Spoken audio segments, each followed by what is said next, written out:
Good afternoon, everyone. It's Jayhawks21 with you again.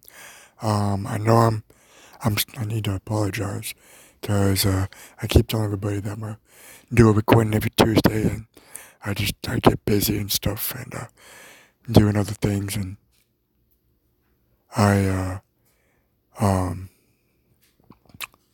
just get busy. So sorry about that. But it's my daily recap of week 4, and first game I'm gonna start off with is always Thursday night, and He, Thursday night was the Eagles from last week. The Eagles and Green Bay, and the Eagles actually went and beat the Packers surprisingly. 27-21 was the final. Carson Wentz didn't do a whole lot. The main player that did a lot was Jordan Howard. He had 2 touchdowns. The Eagles defense showed up. Aaron Rodgers threw for 3 touchdowns and had a couple picks. But the big news is that Adams got injured, so we'll see what happens when they play Dallas this coming up week. The next game that I'm going to talk about is the well, I was going to talk about the Patriots, but I'll probably save that for last. I got some things to get off my chest about. Um, let's go with Denver and Jacksonville. Gardner Minshew. Yeah, I don't know if he is like born, bred, and uh, delivered for the Jacksonville Jaguars, but he does it again. He comes back and leads the game-winning drive to beat the Broncos, which allows Denver to stay winless. Yay! Because that means that nobody is going to stay in front of Kansas City except for maybe the Chargers and the Oakland Raiders, maybe. Anyway, he threw. Gardner Minshew was on fire as usual. Couple touchdowns. Leonard Fournette comes out, has a good game. First, I think for this year, 100-yard rushing. I can't remember if that was true or not, but I'll have to go back and look. Um, let's see. The Oakland Raiders and the Indianapolis Colts. Oakland goes into Indy and beats the Colts 31-24. I'm sorry, 17. Derek Carr, he was okay. The Oakland defense showed up, which was good. But I wouldn't rate out the Colts. I think the Colts can do some have some good games. Probably make it to the playoffs. They got Kansas City this week at Arrowhead, so I expect Kansas City to play good, come out and Patrick Mahomes go on fire like he should do. Speaking of Kansas City, they still won. They are undefeated still. Um, they beat the Lions by 4, 34-30, and I'll tell you the truth, that was one of the best games I've ever seen throughout this season. The Lions played good, great defense, punching the ball out, which is what you're supposed to do. Which hopefully that'll teach Kansas City's. Hopefully this week in practice they maintain mostly on ball security. Ball security. Um, Sorry about that. That's what they needed to do. Patrick Mahomes didn't throw for any touchdowns or picks, which was good and bad at the same time. So we will see what happens Sunday night. The good news is Tyreek Hill was seen at practice yesterday. So hopefully he'll be able to play this week. If he plays this week, maybe Damian Williams will play. Maybe. But LaShady McCoy, what a fit for Kansas City. He's been doing good. Great job. Running the football. He looks like the old Shady McCoy back in the 2005 season. Chicago and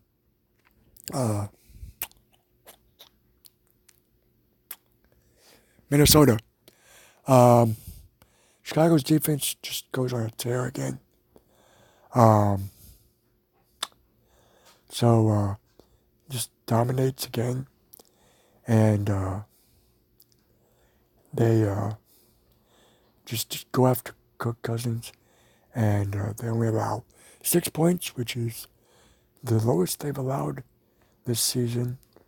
The bad news is they did lose Mitch Trubisky, but Chase Daniels comes in and just picks up where they left off. So we'll see what happens this week. Feel like with that. So we'll see what happens with the Bears this week. Saints in Dallas. There was not a lot of offense for the Saints. Their scoring came from their kicker, basically. That was their kicker. Kicker scored all their points, which is good and bad, but it means that the defense played good. You'll have to forgive me. I have to look at most of the scores. I forgot who I was talking about. My next game. Washington and the Giants. That was a good game. Not. Daniel Jones gets a second start. Plays good. First 2 interceptions.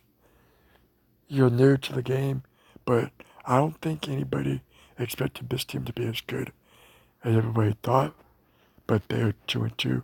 They do beat the Washington Redskins pretty easily, 24-3, I think. Washington did make a pitching change or coaching change. Coaching change. Went from Case Keenum to Dwayne Haskins. So we'll see what happens this week. Tampa Bay and the Rams, which this will be the surprising game of my week that I thought was really surprising for me.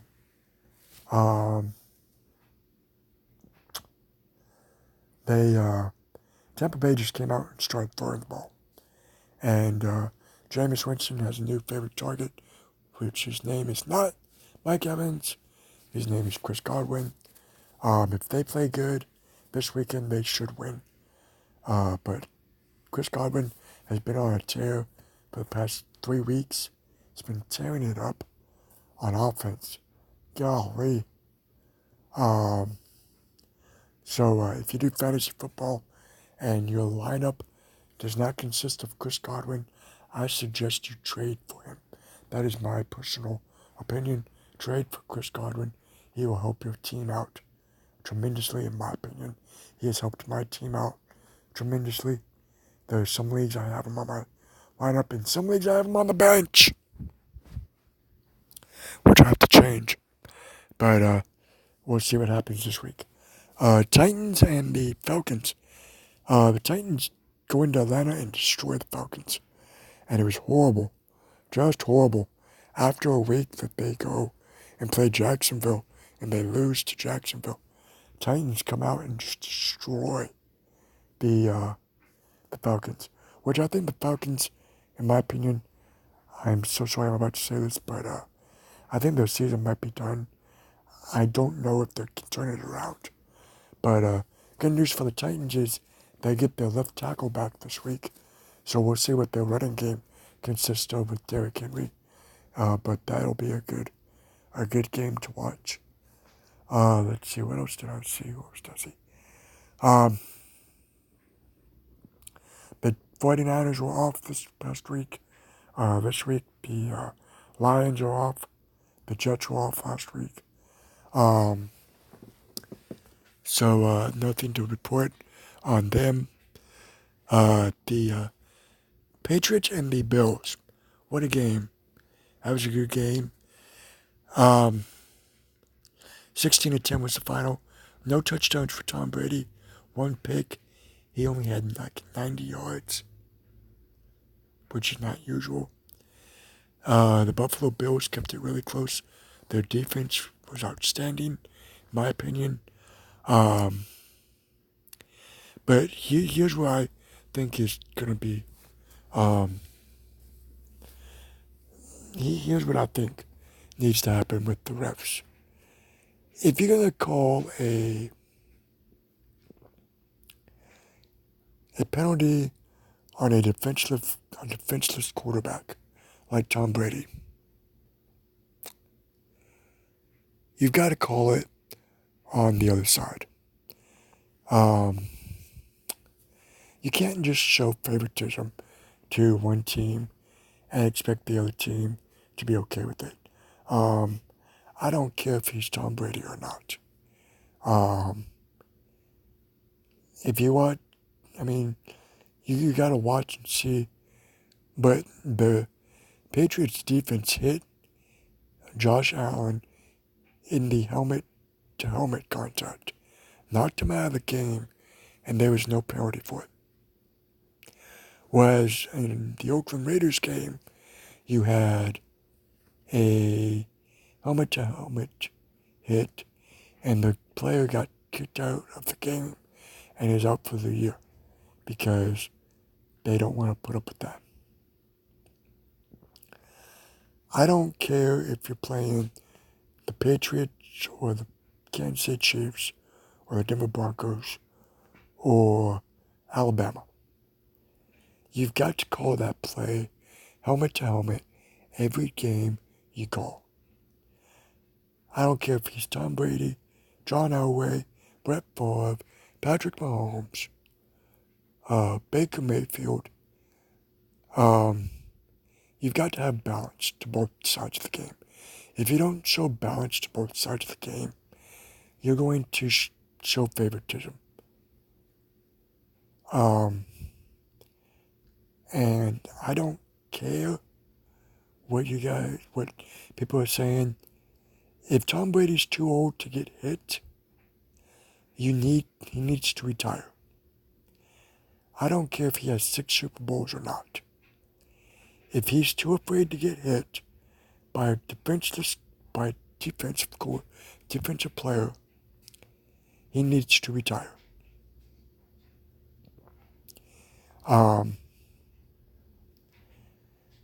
That's my opinion on it.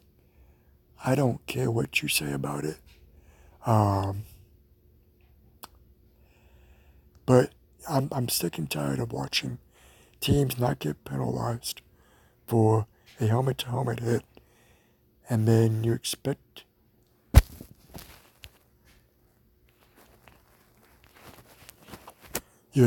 a team to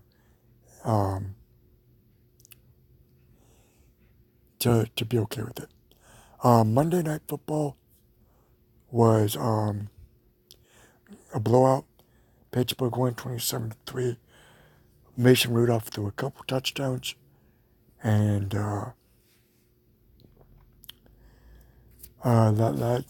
that's basically what I got for week 4.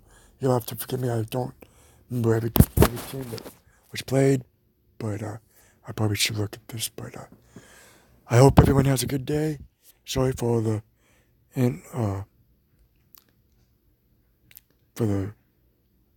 interruptions. But this is JX21 going out. I'll talk to you guys later. Bye.